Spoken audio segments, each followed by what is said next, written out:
do need to be careful here. It's wide open savanna, but I can't see very far. And there could be anything from big cats to venomous snakes anywhere around me. I'm exhausted. I've been walking for about 4 hours now. I think it's best probably just to sleep in the grass outside the trees rather than go walking through the jungle in the middle of the night. It's actually quite reassuring to see my face in the screen of the camera because it's almost disorientatingly dark. Well, it would be if it wasn't for the stars. Can I be waking up and just finding out where I am?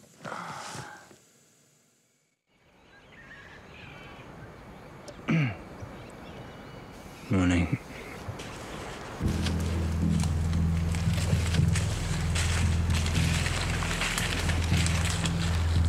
Can you hear that?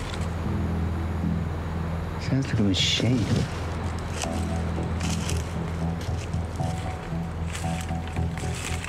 That machine is water.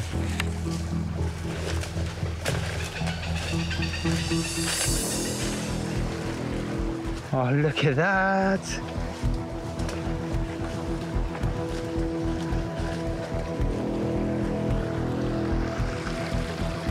It's a little waterfall. There's loads of fish.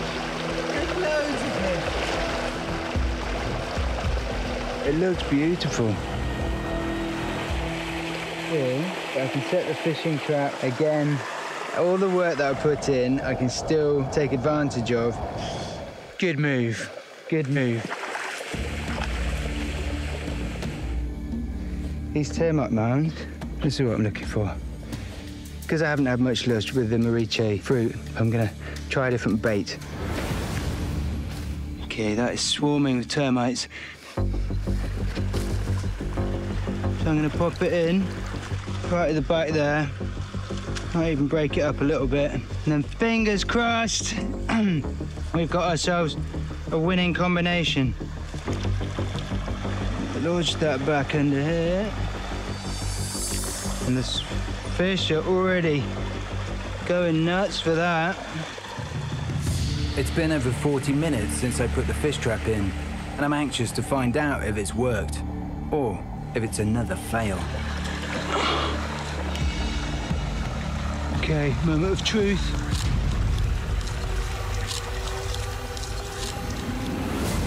Yes?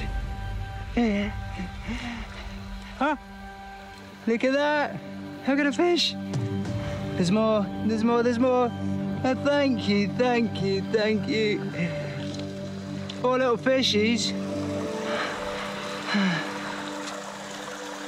If I put the trap back in, it'll carry on working and we can catch more. Some little wins today. Things are starting to go my way. Get the fire going. I can have fish kebab for lunch. None of the woods are perfect property for hand drilling, so I just figure, make your life easier, use the mechanical advantage, and use a bow drill. I'm going to use the drawstring on my shorts. It'll be quicker and stronger than making natural cordage. Once I have got a fire going, this is such a dangerous thing to do, considering the state of Colombia right now. I just need to be so careful that I don't set light to anything else. See that little V there? That's where the embers build up. In terms of reducing the risks of fire, if I made myself a little raised platform, put some dry sand on top, then this is a really safe place to have a fire.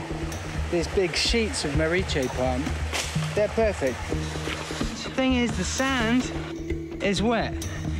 And so what I'm trying to do is make myself a platform, use the fire to dry the sand out so that the sand on top doesn't wick away heat from the fire. And this is my method. A moriche palm sand sandwich. It's time to put my theory to the test. Fire.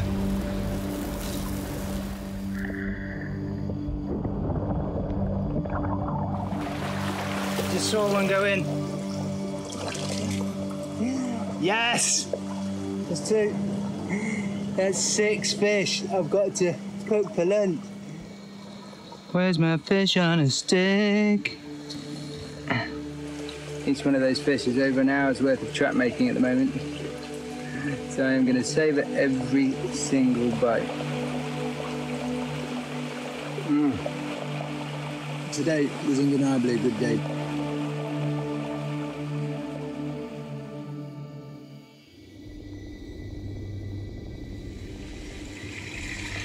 Morning. Still fine. I feel like I'm still on a massive calorie deficit. Harvesting those fish is all well and good, but you can only catch so many and cook so many, and each one of them is small. It's positive and it's sustaining me, but I'm so depleted of calories. I'm losing weight rapidly. No way. That's a cashew, isn't it? They're literally all over the floor. Look, there's fruiting ones in the trees as well. That bit there, inside that shell, that's the bit that's potentially toxic. But if I roast these nut bits, then I've got roasted cashews. These ones on the floor are a bit overripe, but I'm gonna get one from up in the tree. Look at that. So this is what they look like. Oh my goodness. Tastes like a cross between papaya and watermelon somehow.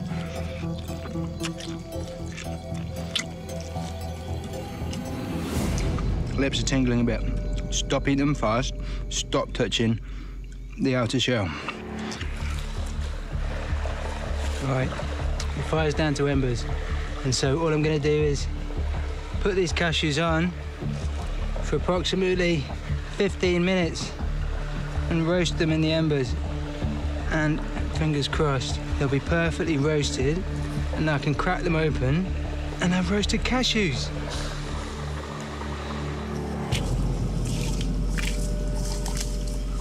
There's some worm casts up here, which has just got me thinking.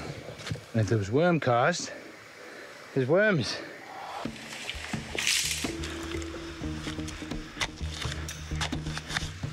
There's one. Oh, and he's a biggie. That is a monster worm. I've never seen an earthworm that big. Oh, broken it in two. I'm just trying to purge them of all the soil. Oh, yeah. Big load of soily worm feces just splattered on my hand. A worm's just a big mussel, isn't it? And mussels are packed with protein. So,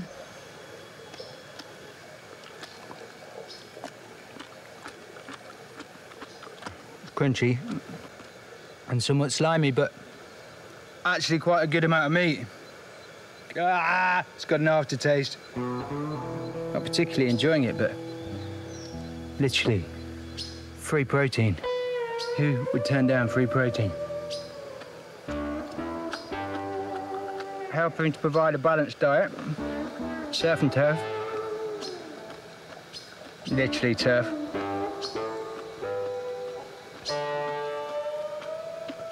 I may have overestimated my tolerance for raw earthworms, but back at base, I have the perfect cure for the bitter taste in my mouth. Okay, the shells come open. And that's definitely a cashew. Look at that. Oh my God. Nothing short of wonderful. Absolutely wonderful. One thing I've done nothing about so far is shelter. After sleeping on the floor for the last 4 nights, don't want to do it again. Tonight, I want to sleep off the floor in my own bed. This is undeniably prime location, commanding view. If I put a pole between that tree to that tree there, to this tree, so there's a short pole across here, and then long pole to here, and make a triangle bed.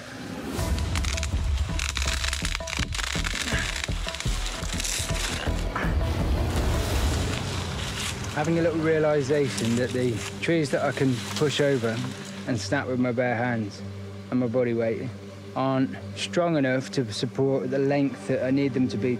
I'm thinking of turning this stone into an axe by literally just splicing a bit of wood, putting the stones in and then lashing it on with vines. 1X, let's go and find a big tree. This one looks perfect. Oh yeah, you can just see it's going straight through the fibres. Have a look at the progress so far. It's looking good. Maybe I could even put my shoulder into that now. Yes, it's definitely going.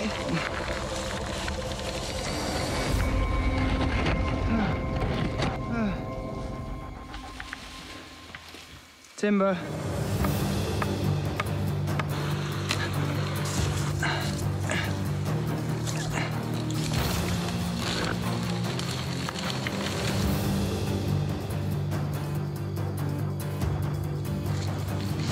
Right, the moment of truth. It works! Do you know what?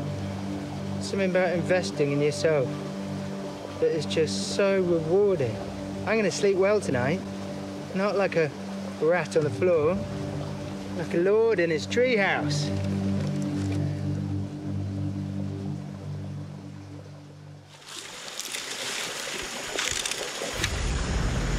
There was just a quite noticeable move,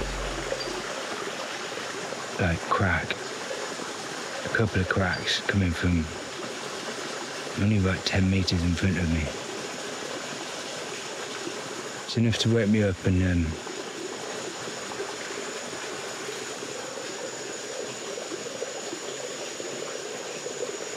it's quite a big animal, I would say. Tomorrow I'm going to set a camera trap and then hopefully I'll be able to get a glimpse of what it is. And I'll try and get back to sleep, Staford. If you can.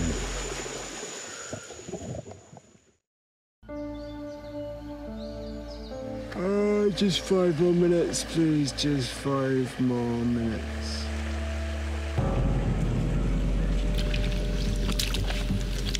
Although the stream is full of fish and the basket trap is working great, the fish is tiny and I haven't been able to catch enough to replenish the calories that I've been burning every day.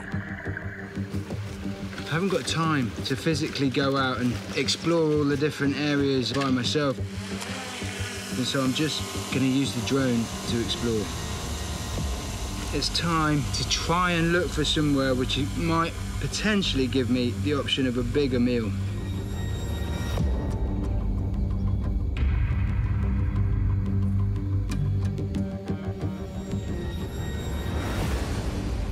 About a kilometre from here, there's a sort of swampy area.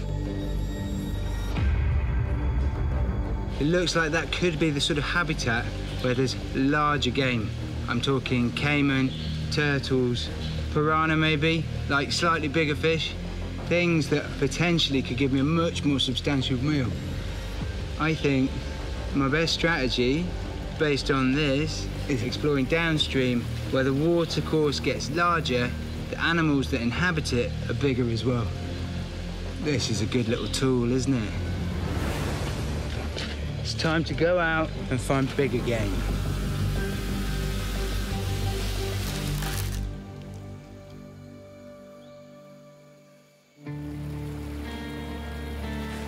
Morning.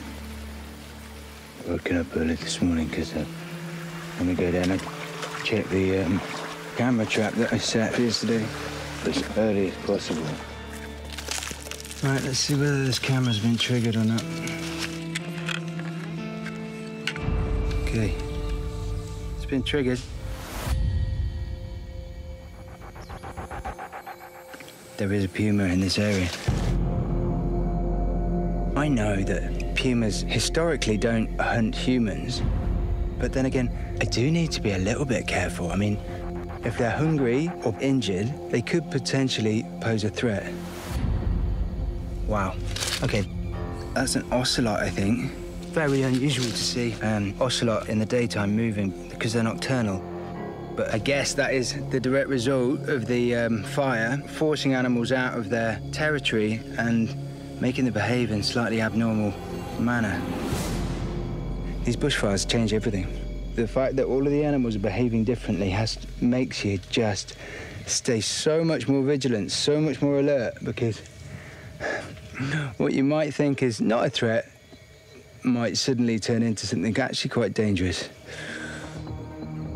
So far, I've not seen any signs of game that I can hunt for food. I reckon the best chance I have is in the mangroves I saw yesterday.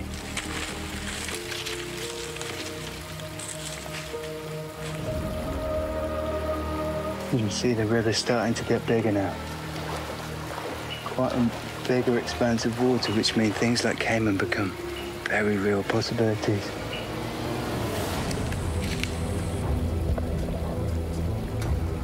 Look at that. Very rarely have I seen a stingray that close. That's amazing. The water is becoming more electric. The more things I see, I think I'd be foolhardy to go in the water here.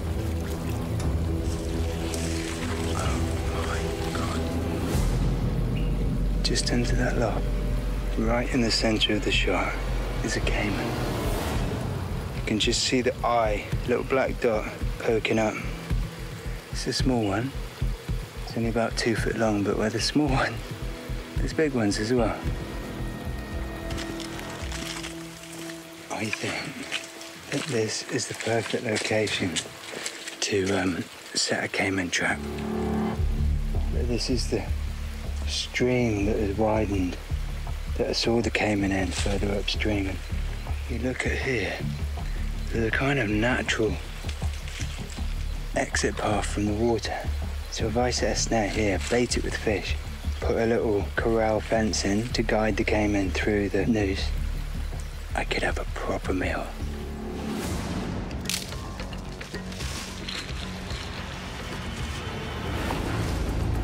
That'll work.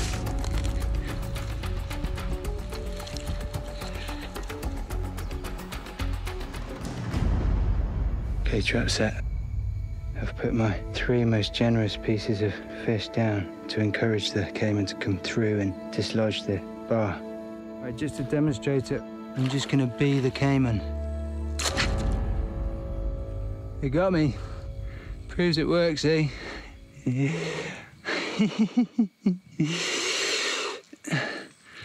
Seen that? It's literally chopped my fingers. That is powerful. That would definitely grab a caiman. I'm gonna go back to camp, come back here in the morning.